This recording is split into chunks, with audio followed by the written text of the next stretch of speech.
Ambala cantt में अवैध संबंधों की भेंट चढ़े यश आत्महत्या मामले में कार्रवाई न होने से खफा यश के परिजन कैंटपड़ाव थाना पहुंचे व पुलिस से कार्रवाई की मांग की, लेकिन परिजनों ने आरोप लगाया है कि पुलिस कोई कार्रवाई नहीं कर रही। वहीं पुलिस का साफ कहना है कि उनके पास आरोपितों के खिलाफ अभी तक कोई सबूत नहीं है।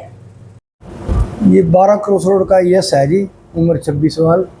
तो इसने 17/6 को सुसाइड किया था अपने घर में पक्के से फंदा लगाकर, और हमने इसका पोस्टमार्टम करा के 306 का पर्चा दर्ज कर दिया इनके बयान पे। अभी इसमें कोई सुसाइड नोट या कोई रिकॉर्डिंग या कोई एविडेंस नहीं सामने आई, और एविडेंस इसकी इकट्ठी कर रहे हैं। जैसी भी कोई एविडेंस आई तो अभियोग में आगामी कार्रवाई की जाएगी। ये दीपक और हीना और साहिल पे जो आरोप लगाए जा रहे हैं, एफआईआर भी दर्ज की गई है, उन पर क्या कुछ कार्रवाई की जाएगी? उस पर एविडेंस इसीलिए इकट्ठी कर रहे हैं, उनके खिलाफ क्या एविडेंस आती है। अगर उनके खिलाफ कोई एविडेंस आती है तो उनको शीघ्र गिरफ्तार किया जाएगा। अभी कोई सुसाइड नोट नहीं था और ना कोई लेटर मिला है इसका। अगर कोई भविष्य में मिला तो उनको कार्रवाई की जाएगी। सर तो अभी मोबाइल में उसमें कुछ नहीं मिला, लेकिन अभी देख रहे हैं मोबाइल में कुछ नहीं मिला अभी।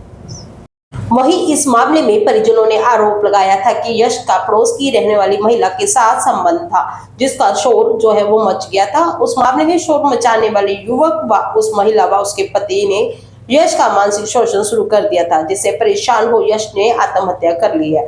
परिजनों का यह भी आरोप है उन्हें इंसाफ नहीं मिल रहा। महिला यश के हाथों में साहिल का कत्ल करवाना चाहती थी, लेकिन यह तैयार नहीं हुआ तो मानसिक दबाव में उसने आत्महत्या कर ली है।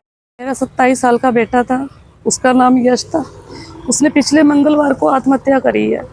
मेरा बेटा बहुत ही कोई नशा पत्ता किसी चीज़ का ऐब नहीं था मेरे बेटे के अंदर। बहुत मेहनती था, जानवरों की भी सेवा करता था, कुत्तों की भी करता था, पूरी फैमिली की देखभाल करता था, अपने पापा की भी बहुत मदद करता था। ये समझ लो कि मेरा बेटा वो हीरा था। मेरा बेटा ये परिवार में थोड़ा सा जाने आने लगा कि मेरे ताऊ चाचे हैं, मेरा परिवार है। उसको लगता था मेरा परिवार है, लेकिन मेरे बेटे को गुमराह किया गया है। साहिल और दीपक की आपस में रंजिश रहती थी, उनसे हमें कोई मतलब नहीं, उनकी आपस की जितनी मर्जी रहे, लेकिन उन्होंने आपस की रंजिश में मेरे बेटे को मोहरा बनाया हीना ने। जिस दिन मेरे यश का और दीपक की वाइफ का थोड़ा हल्ला मचा, दीपक की वाइफ ने गेम खेलनी शुरू कर दी कि अब तो मेरे बारे में हल्ला मचना शुरू हो गया। किसी तरह मैं साहिल का और दीपक का झगड़ा करवाऊं खूब से, और मोहल्ले वालों को ये बताऊं कि मैं बहुत शरीफ औरत हूँ, बहुत अच्छी औरत हूँ। मेरे बेटे को टारगेट बनाया गया है कि तू साहिल को मारेगा, तू साहिल को खत्म करेगा, नहीं तो ये हमारे बारे में शोर मचाएगा। साहिल ने उससे माफी मांगने की भी कोशिश करी, लेकिन उन पे कोई असर नहीं पड़ा। दीपक ने भी सोचा मेरी वाइफ के ऊपर पर्दा पड़ा रहे। भिड़े तो दीपक ये यश और साहिल भिड़े, हम साफ सुथरे बन के बैठे रहे। मेरे बेटे के दिमाग से खेला गया है कि यश अगर साहिल को ना मारा गया तो ये हमारी बदनामी करेगा, तो इसे खत्म कर दे। और मेरा बेटे को पूरी तरह से यूज करा गया। 1-1.5 महीने से मेरा बेटा घर में पूरा यूज हो रहा था। अच्छी तरह से हीना और दीपक यूज कर रहे थे अपने तरीके से। घर में आता था, रोटी पानी कुछ नहीं खाता था, जबकि हम उसको बोलते थे बेटा रोटी पानी खा ले, क्या बात है क्या बात है। वो उसको इतना ज्यादा दिमाग से खेला गया कि वो अपने मुंह से कुछ बोलता ही नहीं था। जो बेटा मेरे पीछे सारा दिन आगे पीछे रहता था, सब कुछ मांगता था, वो आज मेरे से भी नहीं बोलता था, मेरे बड़े बेटे से भी नहीं बोलता था, जो भाई भाई भाई भाई करके सारा दिन पीछे रहता था। अपने पापा को भी नहीं देखता था, जबकि उसके पापा बीमार पड़ रहे हैं, स्टेंट पड़ा हुआ है उनके, वो उसकी भी देखभाल नहीं करता था। इतना ज्यादा उसके दिमाग से खेला गया है। हाँ जी, तीसरा मेरा बेटा था। मैं चाहती हीना और दीपक को कड़ी से कड़ी सजा दी जाए, क्योंकि मेरा बच्चा बहुत शरीफ था, बहुत अच्छा था। इतना अच्छा बच्चा शायद ही किसी किस्मत वाली माँ को मिलता है जो मुझे मिला है। दीपक को तो किसी कीमत पे मत छोड़ना।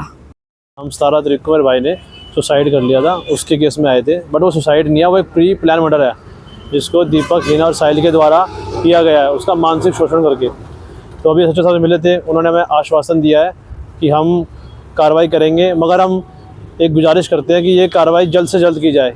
आज 1 हफ्ता हो चुका है, मगर उन पर भी कोई कार्रवाई नहीं हुई है। सच्चे साहब हमारे साथ है, मगर हम चाहते हैं कि इस केस को थोड़ा और ब्रीफली काम किया जाए इस पर, क्योंकि वो हम सबका प्यारा था, बहुत अच्छा लड़का था, मगर फिर भी उसको मैनिपुलेट किया गया माइंड से। मानसिक शोषण भी एक गुनाह ही है, क्योंकि इनके द्वारा इनकी आपसी रंजिश थी, जिसके लिए वो सोचते थे कि हम यश के यहाँ से साहिल को मरवा दें, दीपक और हीना सोचते थे कि हम साहिल को मरवा दें, और साहिल सोचता था दीपक को मरवा दूँ।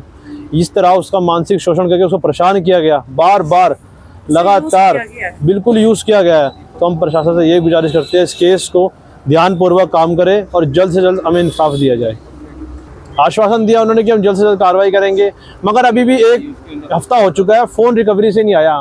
हम पूछते हैं कि हमारा साइबर क्राइम इतना वीक है कि 1 हफ्ते से फ़ोन रिकवरी पे नहीं आया, अभी तक इन पे कोई एविडेंस नहीं आया। अभी हमें एक स्टाफ मेंबर इनके कहता है एविडेंस हमें दो, हम कहाँ से एविडेंस दें? आम नागरिक पुलिस से बोलता है कि आपके पास आप एविडेंस कलेक्ट करो।